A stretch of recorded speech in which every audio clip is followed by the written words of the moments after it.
많은 분들이 지금 이거 플라자 합의 또 하는 거 아니냐 이런 얘기들 또 나오고 있어요. 트럼프 행정부의 목표는 중국과 분리하는 게 아니다. 중국은 소비를 늘리고 미국 경제는 제조업을 늘리는 크고 아름다운 제조정을 원한다. 이러면 자연스럽게 미국의 무역 적자가 해소가 되겠죠. 중국이 미국 물건 사라는 얘기입니다. 중국이 소비를 갖다가 수요의 축이 바뀐다라면은 위안화 절상에 대한 가능성이 강해질 수 있겠죠. 위안화가 절상이면 수입 물가를 낮출 수 있습니다.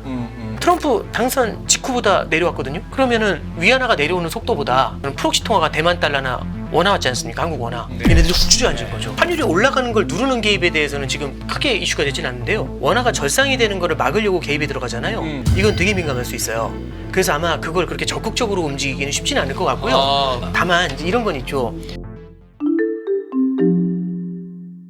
달러원 시세에 너무 이제 막 우선 좀 속이라도 시원해지고 싶으신 거예요. 아, 네네. 이제 위안화도 지금 CNY보다도 CNH가 먼저 터져버렸네. 여기 네, 그렇죠. 위안화 환율에서 그냥 이게 훅 그냥 위안 강세로 가버렸는데 오늘 그것도 그거지만 대만 달러가 예. 한 4.8%, 한 5% 가까이 먼 환율이 하루에 5%를 움직여요. 아, 네네. 위안 뭐 차트는 희한하게 되었습니다. TWD 대만 달러 환율이 네. 완전 폭락을 하면서 대만 달러가 강세로 가는데 네. 대만은 뭐 재료가 있었나요? 이제 어제 성장률 발표 나온 게 되게 잘 나왔거든요. 그러니까 3%가 넘게 나왔어요. 그러니까 이제 대만 같은 경우는 수출이 이제 여전히 잘 된다라는 거 이제 보여준 대표적인 케이스인데 제가 시작할 때 소장님께 이제 말씀드렸던 게 뭐냐면은 그때 위안화 절상할 때 그때 기억이 난다 이 말씀을 좀 드렸잖아요. 위안화 절상? 네, 2005년도 7월 22일 날.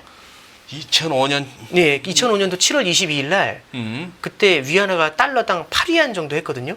그때부터 위안화 절상에 들어가요. 근데 이제 중국이 그때 미국이 중국한테 압박을 해가지고 위안화 절상하라고 계속 압박했거든요. 근데 중국이 버티면서 움직이질 않았어요. 고정환율로. 그러다가 그때부터 위안화 절상을 받아들이기 시작하거든요. 그러니까 위안화 절상이 된다고 하니까 그때 당시에 아시아권 통화가 2005년 7월 22일입니다. 지금 20년 전 얘기를 하시네. 딱 20년 전 얘기입니다. 그때 이제 거의 막 고정 환율로 묶고 오다가 그때부터는 위안화가 절상으로 위안화 절상되고 복수통화 바스켓 제도 도입하고 하던 그 시절. 그때부터 막 야가 지금 거의 뭐 8.2, 8.3 하던 놈이 6까지 가잖아요, 이게. 위안화는요. 근데 이제 그때 원달러를 보시면 위안화가 환율이 떨어진 위안화 강세 속도보다 원화 강세 속도가 더 빠르죠. 그 당시. 왜냐면 바스켓이니까 중국은. 지금도 중국 같은 경우는 물론 이제 관리변동 환율제고 자유변동 환율제에 가까워졌다지만 그거 믿는 사람은 없고요. 그러니까 어쨌든 변동폭은 원달러 프록시인 원달러와 대만 달러 같은 경우가 변동폭이 크겠죠. 오늘 같은 경우는 가장 크게 터져준 게 결국에는 중국이 미국하고 협상할 용의가 있다라고 얘기를 했거든요. 그러니까 있다라는 표현은 좀 너무 나간 것 같고요. 지금 미국이 연락이 왔는데 한번 우리가 한번 얘기 좀 해볼까? 뭐 이제 이런 뉘앙스로 얘기를 했어요. 뭐 CNBC 표현으로는 evaluating 이제 평가하고 있다. 그렇죠. 미국의 제안을 우리가 그렇죠. 지금 평가하고 있다. 오케이. 한번 우리 대화를 한번 해볼까 고려하고 있다. 이제 이런 얘기가 상황. 되는 거거든요. 근데 이제 그 중국이 그 얘기를 했어요. 그러니까 미국에서는 계속 트럼프도 그렇고 베센트도 그렇고 지금 중국한테 부여된 관세는 너무 높다. 중국도 어렵고 미국도 어렵다. 이건 둘 다 답이 없는 거고 결국에는 무언가 관세를 낮추는 쪽으로 문제가 해결될 것이다. 이제 이렇게 얘기를 하거든요. 그런데 그러면 이제 기자들이 물어봐요. 관세를 낮출 때 뭘 원하십니까? 이제 이렇게 물어봐요. 그랬더니 잠깐만 한번 보시죠. 베센트가 했던 얘기를 하나 좀 들려드리면 베센트가 트럼프부터 한번 말씀드려볼게요. 트럼프가 뭐라고 하냐면 4월 26일 날 기사입니다. 4월 26일 날 기사인데 이런 얘기를 해요. 이제 교황 장례식 참석하라고 갈 때 이제 CNBC에서 CNN에서 인터뷰한 건데요. 중국이 실질적인 것을 주지 않으면 관세를 처리하지 않을 것이다 이렇게 얘기하거든요. 실질적인 주지 않으면. 네, 그랬더니 이제 실질적인 게 뭐냐 이렇게 물어보니까 중국을 개방하라. Free up China. 개방하라. 중국에 우리가 들어가 일하게 해달라는 것. 솔직히 그게 우리가 원했던 것이다. 거의 얻어낼 뻔했는데 그들이 물러났다. 이게 중국에 대한 개방인데요. 두 가지가 있어요.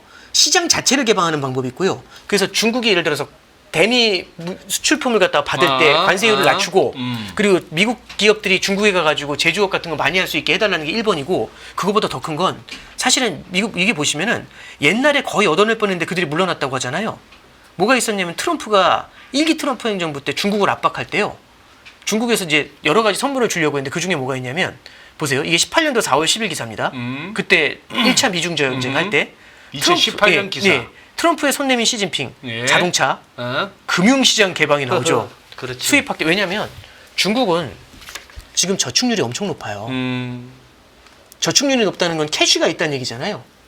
그 캐시라는 걸 가지고 만약 금융시장이 개방이 되면은 미국에 있는 금융기업들이 들어가가지고 중국에서 영업을 할 수가 있는 케이스가 되겠죠. 그러면 그 저축을 빨아들이면서 낮은 금리의 유동성을 빨아들일 수가 있잖아요. 중국 금리가 엄청 낮아요. 그럼 낮은 금리의 유동성을 빨아들여가지고 해외에서 투자를 할 수도 있고 거기 자체에서 중국의 성장해서 운용을 할 수도 있고 이게 이제 중국한테 바라는 요인 중에 하나가 되겠죠. 그때 금융시장 개방해준다고 뭐 성강통, 후강통 그렇죠. 그거 하지 않았어요? 그러니까 사실은 금융시장 개방이 이게 뭐냐면은 그럼 이런 굴욕적인 걸 왜 해주냐. 근데 이게 중국 입장에서도 금융시장 개방이 필요해요. 왜냐하면 위안화가 기축통화가 되려면 기축통화라는 거는 들어올 수도 있고 나갈 수 있어야 돼요. 그러니까 태환이니까 결국엔 자본 계정이 오픈이 돼 있어야 돼요. 예. 근데 지금 중국 같은 경우는 자본 계정이 여전히 닫혀 있거든요. 그래서 환율을 안정적으로 유지할 수 있는 면도 분명히 있겠지만 결국에는 위안화가 국제화가 되려고 하는데 어떻게 국제 통화가 해외로 나가지 못하고 들어오지도 못하고 말이 안 되잖아요. 결국에는 금융시장 개방을 해야 되는 건 맞아요. 근데 다만 얼마나 아름답게 얼마나 부작용이 없이 아름답게 열어젖힐 수 있냐 이제 이걸 보고 있는 거죠.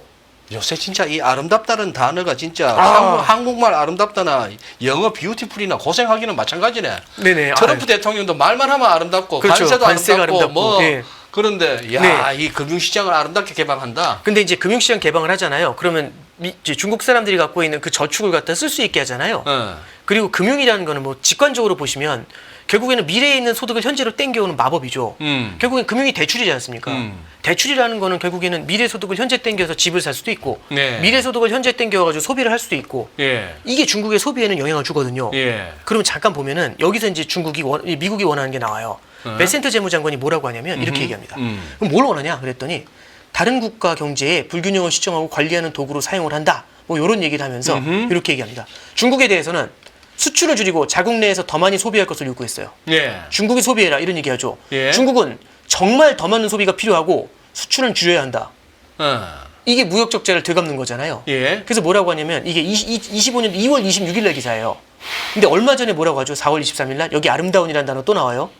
베센트는 뭐라고 하냐면 중국과의 무역 협상이 힘들고 오래 걸릴 것 이러면서도 뭐라고 하냐면 트럼프 행정부의 목표는 중국 경제하고 분리하는 게 아니다. 중국하고 떨어져 나가는 게 아니래요. 우리는 중국을 갖다가 디커플링 해가지고 죽이겠다 이런 거 아니다. 뭐라고 하냐면 중국 경제는 소비를 늘리고 미국 경제는 제조업을 늘리는 크고 아름다운 리밸런싱을 원한다. 제조정을 원한다. 여또 뷰티풀이 나오네. 네, 그렇죠. 그럼 뭐냐면 미국은 팔고 중국은 산다는 얘기죠. 여태까지는 중국이 팔고 미국이 샀잖아요. 그러니까 무역 적자가 컸지 않습니까? 반대로 그러면 미국이 팔고 중국이 사야 되죠. 그러면 무역 적자를 되감겠죠. 이게 되게 중요한 포인트가 뭐냐면 잠깐 보시면 요즘 많은 분들이 지금 이거 플라자 합의 또 하는 거 아니냐 이런 얘기들 또 나오고 있어요. 근데 플라자 합의는 뭐냐면은 이렇게 보시면 돼요. 엔화를 갖다가 85년 9월에 달러당 250엔이었던 걸 120엔으로 딱 1년 만에 엔화를 갖다 반토막을 내버려서 엔화 강생을 만들어요. 폭력적인 엔화의 절상이었거든요. 그 엔화 절상을 왜 했는가? 그러면은 일본 제품 가격이 비싸지고 일본에 수출할 때는 미국 제품 가격이 싸지잖아요. 그럼 일본 제품 가격이 비싸지니까 덜 사겠죠. 근데 문제가 뭐냐면 여기 잠깐 차트 하나 보시죠. 이게 잠깐만요. 제가 이 차트를 가져왔네요. 네, 이게 보시면. 플라자 합의 전까지는요. 85년 9월이라고 했잖아요. 미국 무역 적자가 이 속도로 늘어나요. 어마어마하게 빠르게 늘거든요. 85년까지는. 근데 플라자 합의를 하고 난 게 한때 요거예요. 요때 딱 한 다음에 어떻게 되냐면 무역 적자가 줄어드는 게 아니라 증가하는 속도가 완화가 되죠. 그러니까 이제 뭐냐면 플라자 합의를 해서 엔화가 그렇게 절상이 됐는데 불구하고 무역 적자가 되감겨서 줄어드는 게 아니라 무역 적자가 늘어나는 속도가 줄어들죠. 조금 조금 줄어들죠. 무역 적자가 늘어나긴 늘어나는데 조금 둔해.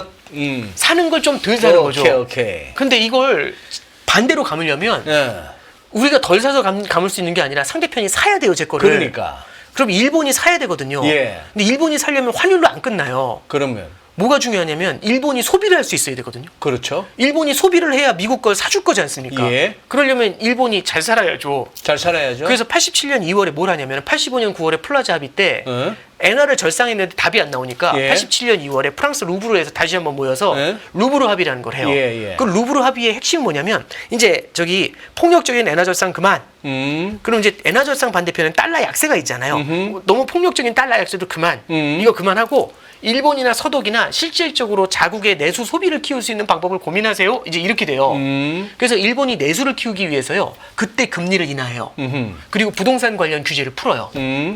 그게 이제 일본이 버블 경제를 만들게 된 예. 기본이 되는 거고. 예. 그래서 플라자 합의가 물론 이제 초석이 됐죠. 네. 그 다음에 루브르 합의가 결국에는 버블 경제로 진입하는 하이웨이가 되고 일본이 거대한 버블 경제가 되니까 뭐 소니의 뭐 저기 소니 사고 뭐 저기 소니가 뭐 콜롬비아 영화사 사고 뭐 그랬죠. 미국의 빌딩 막 예, 사고 뭐 예, 그랬대잖아요.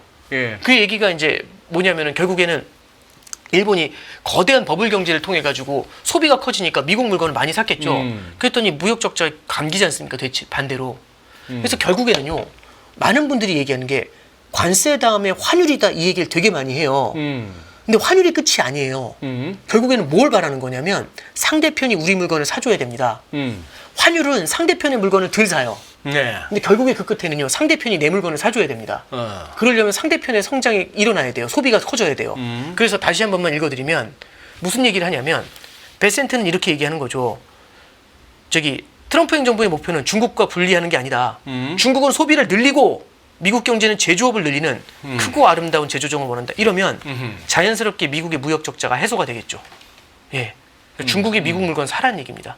그러려면 그러니까. 중국이 소비를 늘려야겠죠. 그럼 소비를 늘리기 위해서는 중국은 돈이 있어야 되지 않습니까? 예. 그럼 지금에 있는 저축도 쓸 수 있고 예. 저축은 현재의 소비를 뒤로 이연시키는 거예요. 예. 대출은 뭐죠? 미래의 소비를 현재로 가져오는 거죠. 예. 그러면은 저축을 줄인다는 얘기는 미래로 이연된 소비를 갖다 앞으로 땡겨오는 거고 대출을 늘린다는 얘기는 금융이 개방이 돼서 대출을 늘리게 되면 미래의 소비를 현재로 땡겨오는 거지 않습니까? 그럼 지금의 소비가 폭발을 할 수가 있는 그런 케이스가 되겠죠. 그러면 소비가 폭발을 하게 되면 물가가 올라갈 수 있잖아요. 위안화가 절상이면 수입 물가를 낮출 수 있습니다. 그럼 인플레이션이 안정된 상태에서 소비가 커질 수 있어요. 그래서 플라자 합의가 했었던 가장 큰 기여는요. 엔화의 절상이 나타났거든요. 10년간. 그럼 일본의 물가가 안정이 되는 상태에서 일본이 내수 성장을 가져갔죠. 그때 물가가 많이 안 올랐어요. 예. 그래서 이제 그 미국이 바라는 거는 결국에는 뷰티풀 리밸런싱 내지는 그레이트 리밸런싱 이제 요게 그 그림 중에 하나인 것 같고 오늘 같은 경우도 중국하고 협상이 진행되잖아요. 중국하고의 협상 중에서는 결국에 중국이 소비를 갖다가 일으켜 줘야 되지 않습니까? 예. 그러면은 수요의 축이 바뀐다라면은 위안화 절상에 대한 가능성이 강해질 수 있겠죠. 그래서 보면은 중국 위안화가 지금 트럼프 당선 직후보다 내려왔거든요. 위안화가 7.23 위안이니까 CNH 기준으로. 그러면은 위안화 절상이 나타나는 거고 위안화 같은 경우는 위안화가 내려오는 속도보다 뭐 말씀드렸던 것처럼 프록시 통화가 대만 달러나 원화 왔지 않습니까? 한국 원화. 네. 얘네들이 훅 주저앉은 거죠. 예. 그런 케이스로 해석할 수 있을 것 같습니다. 일단 이게 지금 이게 참 우리가 네네. 1,400원 아래로 시도가 참 오랜만이네. 네네. 오랜만이에요, 그죠? 네네. 그런데 이게 네. 참 우리 원화 달러 환율이라는 게 참 그러네. 올라도 걱정, 내려도 걱정인데 항상 이게 문제는 너무 급하게 오르고 너무 급하게 내리면 그렇죠. 환율의 졸리는 변동성이 건데, 너무 큰 거죠. 야, 이렇게 되면은 우리 작년에 예를 들어서 뭐 한 11월, 12월 그때 이제 국내 한국에서 코스피 코스닥 정리하고 건너갈 때가 뭐 한 1,390원대 초중반, 네네. 1,400원 아래. 네네. 아니면 연말에 늦게 갔다 하더라도 뭐 1,420원, 30원 이럴 때 환전해서 미국장 들어갔다고 본다면은 지금 이제 1,400원 밑으로 온다는 얘기는 이제 환율을 갖고는 기대할 수 없고 오히려 잘못하면 이제 미국 주식 하다가 환차손이 날 수도 있다는 얘기고. 그런데 이 부분 네.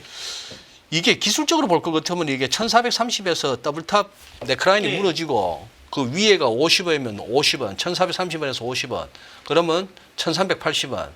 이제 우리은행의 민경원 연구원 같은 경우 네. 또 이제 네. 문홍철 이제 팀장 같은 경우 또 이제 그렇게도 얘기하거든요. 우리 1,500원 돌파될 때 보면은 1,500원 돌파될 무렵에 무슨 저기 한은하고 연기금하고 저 국민연금하고 예, 외환 달러 수합하죠. 수합도 예. 하고 그다음에 환해지 비율도 좀 늘리고 이런 식으로 해서 1,500원 갖다가 테크니컬하게 잘 막았으면 네. 이게 또 1,400 밑으로 해서 또 훅훅훅 내려갈 때는 그런 부분을 좀 이렇게 또 풀다 보면은 감다 보면은 또 원화 절상 압력을 갖다 좀 스무드 시킬 수도 있다. 그래서 너무 급하게 많이 빠지지는 않을 것이다. 이렇게 또 봤다는데. 이게 외환 시장에 개입을 해가지고, 그러니까 이게 뭐냐면 환율이 올라가는 걸 누르는 개입에 대해서는 지금 크게 이슈가 되진 않는데요. 원화가 절상이 되는 거를 막으려고 개입이 들어가잖아요. 지금처럼 관세 협상을 할 때 이건 되게 민감할 수 있어요. 그래서 아마 그걸 그렇게 적극적으로 움직이기는 쉽지는 않을 것 같고요. 아, 근데 다만, 그 무슨 말인지. 예, 다만 이제 이런 건 있죠. 지금 뭐냐면 제가 이제 그림 몇 가지를 말씀드리고 결국에는 미국이 원하는 건 이건데 이쪽으로 갈 것 같으니까 시장이 먼저 훅 달려가는 느낌 있잖아요. 그러니까 트럼프가 당선이 되니까 뭐 엄청날 줄 알고 달러가 확 달려갔다가 막상 해보니까 이제 이산이 아닌가? 확 내려오잖아요. 그러니까 오케이. 지금 이것도 중국의 소비로 이행을 하고 위안화의 절상을 받아들이고 이것도 지금 구체화된 게 아니라 시장이 먼저 움직이는 것일 가능성도 되게 높은 거죠. 아, 무슨 말씀인지 그러니까 알겠네. 저도 이제 말씀드리고 싶은 거는 아까 그 구도가 결국에는 핵심인 것 같아요. 금융시장을 갖다가 흔들고 있는 요인이 관세인데 이 관세가 딱 흔들었을 때 예전에는 연준하고 재무부에서 막아줬다면 풋을 써가지고 막아줬다면 지금은 이 둘이 묶여 있으니까 이 관세를 갖고 계속 아름답게 조정을 해야 되거든요. 그러면 이제 여기서 시장은 계속해서 긍정적인 것과 뭔가를 찾으려고 노력을 할 거예요. 그리고 이제 중국하고의 협상에서도 그 단서를 찾으면서 그 방향으로 움직이려는 경향이 되게 강하게 나타나는 건데 실제로 그만큼을 갖다가 팔로우업을 해줄 수 있느냐? 이게 이후에 환율의 움직임에는 훨씬 더 중요한 역할을 하지 않겠는가 그렇게 보고 있고 네. 만약에 원화의 절상이 나타날 때 예. 협상이 되지 않고 무역 협상, 관세 협상을 하고 있는 상태에서 원화의 절상이 나타날 때 원화 절상을 막기 위해서 달러를 갖다가 매수를 하는 개입을 한다. 달러 환율을 높이려는 개입을 한다. 그러면 바로 환율 조작국 소리 들을 수도 있네. 예, 그 잘못 걸리면 예, 민감할 때에서 뭐죠 오얏나무 뭐 이거 있잖아요. 그래서 예. 아마 저는 이 향후에는 일단 협상하는 안들을 좀 더 보는 게 협상안이 어떻게 진행되느냐가 환율에 미치는 영향이 더 크지 않겠는가 그렇게는 좀 생각하고 있습니다. 다음 우리 미국하고 우리가 7월 8일이라고요? 아 이제 그게 그러니까 뭐냐면 이제 3개월이잖아요 유예가. 유예가. 예. 우리가 그렇게 외국인 좀 들어오라고 한국 주식 시장에 들어오라고 그렇게 환율 뛸 때는 야 이것이 이러면 외국인들 나가지 원화가 강세가 될 조짐이라도 보이고 뭐 확신이 있어야 외국인이 들어오지 했는데 또 그 논리는 또 안 통하는 건데 또 아니면 원화 절상 내지는 원화 강세가 어느 정도 추세적인 흐름으로 잡힌다 싶으면은 증시에서 외국인 수급하면 기대해 볼 만할까요? 그러니까 저도 그러니까 뭐냐면은 하루 이틀의 움직임만으로 모든 걸 바라보는 볼 거는 수는 없지만. 아닌 것 같고 그러니까 지금 환율의 하루 움직임만을 모든 걸로 평가하는 게 아니라 지금 어쨌든 달러 매수로 많이 쏠려 있었던 것들이 이제 쏟아내면서 나타나는 현상일 수 있지 않습니까? 그러니까 우리가 이것만으로 모든 걸 이제 다 해석한다라기보다는 며칠간의 움직임을 조금 더 지켜보는 것도 되게 중요할 것 같고요. 예. 만약에 관세에 대한 불확실성이 만약 잘 거쳐준다면 아무래도 우리나라가 관세 협약 얘기 나온 다음에 작년 11월부터 가장 부진한 주식시장 중에 하나였지 않습니까? 예. 그게 만약 풀려주면은 오히려 반대로 또 희망을 가져볼 수도 있지 않겠는가? 매일 돈을 쓰는데 그 가치는 누가 정할까요? 정답은 슈퍼달러 슈퍼리치에 있습니다. 복잡한 공식은 빼고 투자 타이밍을 잡는 환율의 핵심만 담았습니다. 빠르게 변화하는 금융시장, 그 중심엔 언제나 환율이 있습니다. 오늘부터 환율과 썸 타볼까요? 더 많은 영상을 보고 싶으신 분들은 화면 오른쪽에 있는 구독 버튼을 눌러주시기 바랍니다.